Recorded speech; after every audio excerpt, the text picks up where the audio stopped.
गुलाम होता है।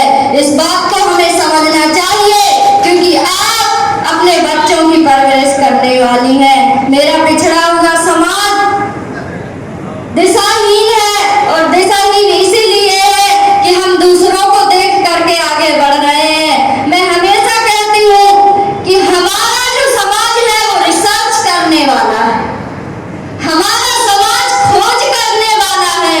तथागत गौतम बुद्ध ने खोज की, इसलिए हम उनको विश्व शांति का उपदेश देने वाले